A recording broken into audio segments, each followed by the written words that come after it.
Hey everybody. I often have people ask me the question, what do I do at the start of a project? And of course the answer is, well, it depends on what the project's about. What I put together in this lesson is just some information about what kind of information do you need to look for based on the kind of project you're working on. So what I've done is I've made some categories of projects, and I said, okay, for this category of project, typically the information you need is this kind of information. And then I've given some examples of actual projects so you can see how that applies in context in a real project. Now, this is guidelines, so I don't want you to take this and say, Jerry said this is the only information that I need for this project. No.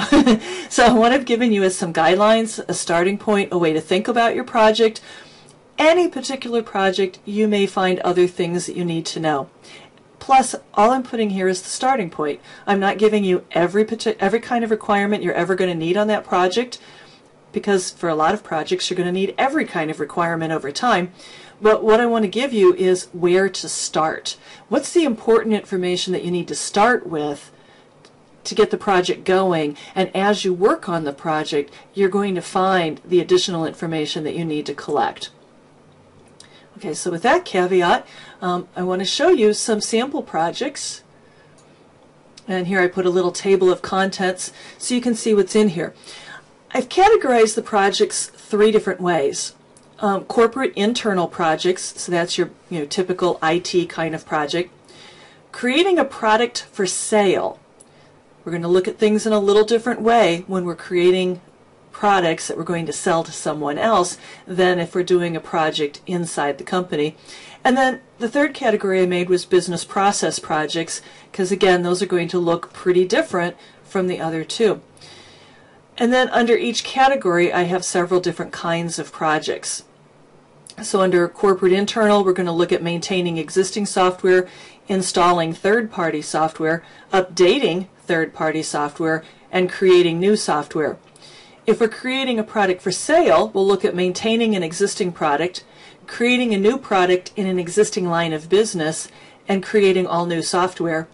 And then finally, under business process projects, we have write the business processes for a new company, change or add a business goal or corporate direction, and update a business process.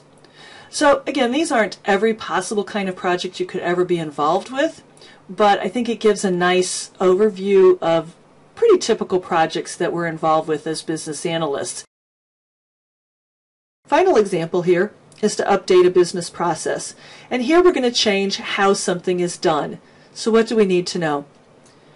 What is the business process? Where does it need to change? What people and systems are impacted by this change?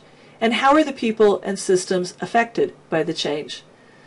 So for our example project, we have that a country passes a law that only residents of the country can hold bank accounts at banks in that country. People who are not residents but they currently hold bank accounts can continue to keep those accounts but cannot open new accounts.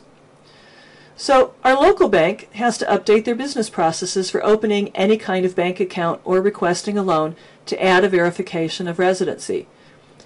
You need to discover which business processes create bank accounts that are covered by the new law, where in the business processes the residency verification will be made, and how residency will be verified. You also need to determine if the residency information and who verified it has to be stored in the database along with the account information. So your requirement types here will be business processes, business rules, and possibly data. Okay, that takes me to the end of my examples. Again, these are just samples. They're guidelines to give you an idea when you start a new project, what kind of information should you be looking for, and I've based this on types of projects. Thank you for listening.